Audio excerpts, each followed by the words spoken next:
Hello ladies and gentlemen, it is Monty Puck with Puckin' Around, and today we are reviewing the October 11th, 2025 game between the Toronto Maple Leafs and the Detroit Red Wings in Detroit. The Wings opened the period with three great chances on some rushes by JT Compher and Andrew Copp, but Anthony Stolarz makes some nice saves. Off the draw with about 17 minutes and 30 seconds left in the first, Chris Tanev shoots from the point. Cam Talbot makes a nice save, but it rebounds to Waugh, who chips at it, and then Yarncrow chips it in from the crease and into the net to make it 1-0 Toronto. With around 11 minutes in the first, the Red Wings go on to clear the puck from behind their net, and Nick Waugh knocked it down and passed it out front to Robertson, who one-timed it, but a nice save by Cam Talbot. With 10 minutes left, Lucas Raymond drops a pass to Seider, and he ripped a shot that went off of Stolarz's mask, and he was adjusting it afterwards, but he seemed to be okay. With around 9.5, it was shown that Steven Lorentz went to the dressing room for an unknown reason. It has now been stated it's an upper body injury, and he did not come back for the remainder of the game after leaving with about 10 minutes in the first. With about 9 minutes left, Axel Sandin Pellikka floats one from the point and it hits the post, and Stolarz lays down, and the Red Wings are able to get 3 or 4 good chances during an almost minute-long stretch while they have the Leafs pinned down in their own zone. Anthony Stolarz was up to the task with some big saves. With about 7.5 remaining, Nylander sends the puck to the point to Riley, who takes a nice shot that is deflected by Nick Waugh to make it 2-0 Toronto. And with about 6 minutes and 45 seconds left, Matthews rips a shot that does beat Cam Talbot, but it hits the crossbar and comes out. Throughout the first and second, due to Lorentz's injury, Nylander was mostly doing the double shifting throughout the game, playing on the Tavares line as well as with Nick Waugh and Calle Yarncrow. With 16 minutes left in the second, Andrew Copp found JT Compher wide open out front, and he fanned on it and missed the open net. With 14.5 left, Anthony Stolarz loses the puck behind the net, and the Red Wings get a good point shot chance while Stolarz was recovering his position. But Max Domi blocks the shot and gets a rush chance with Nick Robertson. Domi looking for the pass, but he ends up shooting, but Talbot makes a nice save. With 13 minutes left, Matthew Knies works the puck loose from Simon Edvinsson behind the Red Wings net and passes it to Matias Michelli, who whips it out front to an open Matthews, but Talbot is up to the task and stops the shot. With 11 minutes left, the Leafs are hemmed in their own zone again. Simone Benoit loses the puck to DeBrincat, who manages to poke it to Patrick Kane. Patrick Kane finds Marco Kasper out front, and he rips it home to make it 2-1. From just below the 9-minute mark until around the 7-minute mark, the Red Wings were getting chance after chance again, with Dylan Larkin, Andrew Copp, and Michael Branzig-Nygaard being the ones that I noticed getting the shots. But Stolarz was able to stand on his head during this stretch. With 5 minutes, Emmett Finney gets a pass to Dylan Larkin, who finds Lucas Raymond cross-crease for a tap-in to tie the game 2-2. It is Emmett Finney's first NHL point.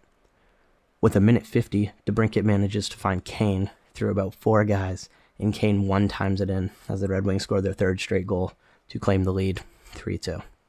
In the dying seconds, with about 15 seconds, Dylan Larkin gets a partial break as Riley's trying to force him out of position, but Stolarz makes a nice pad save, and that is the end of the second.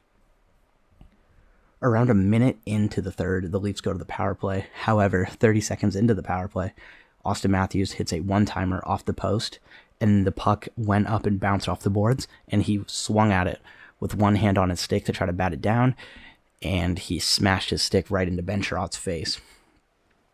Taking a high stick, they checked for blood, no blood, goes to 4-on-4. With just under 17.5 left on the 4-on-4 still, Max Domi flies in and rips one 5-hole on Talbot, tie game, and Morgan Riley got an assist on that.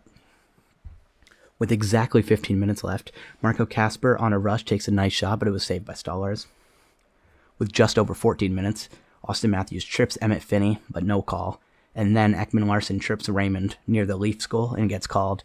Then there's a little scuffle as Ben Sherratt tries to go at Matthews for both the trip and the high stick that Matthews hit Sherratt with earlier. Jake McCabe comes to Matthews' defense, but the refs hold everyone back. With 13:15 to go, still on the power play, Alex DeBrincat passes it to Kane, who goes right to Raymond, who rips it home to score his second of the game, making it 4-3 Red Wings, and it was his 100th career goal. So even though I'm a Leafs fan and it's unfortunate to see, congratulations to Lucas Raymond on an amazing start to a brilliant young career that is only going to keep improving. He is an amazing player. The Red Wings looked good tonight. I was a little worried for them after seeing them lose to the Habs. Maybe I shouldn't have, because, well, they showed up tonight. With around 12 minutes and 40 seconds left, Max Domi almost gets a breakaway, but he pulls down Jonathan Berggren, trying to get around him. He takes a penalty and then fires a wide anyways. And the Leafs kill the penalty kill. After a big hit by Bobby McMahon, Dylan Larkin and Simon Edvinsson go after him, and he and Edvinsson take matching roughing calls after some pushing and shoving, and it goes back to 4-on-4. During this play, I also noticed in the background that Brandon Carlo bumped into a ref, and they both fell pretty slowly. It was pretty funny. It was like the most gentle collision I've seen. Lucas Raymond was taken down a few times in the early parts of the 4-on-4, including Morgan Riley pushing him into the boards, which the crowd booed very loudly, but no call. The Leafs pulled the goalie with around 2 minutes left, and with 1:48 left, Simon Edvinsson fires the puck down the ice into the empty net to make it 5-3.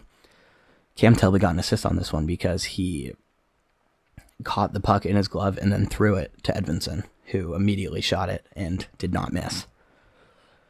The Leafs pulled the goalie again, and with 4 seconds left, Andrew Kopp scored another empty net to make it 6-3, and the Red Wings will take this one. Definitely hoping for a better result on Monday during the afternoon game where the Leafs will be playing against the Red Wings again.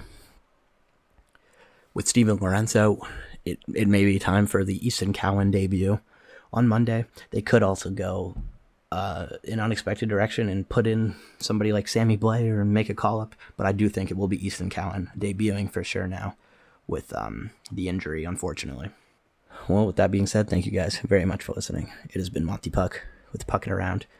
Please leave a like, comment your thoughts on the game if you watched, and hit that subscribe button. It really helps. And I'll catch you guys in the next one.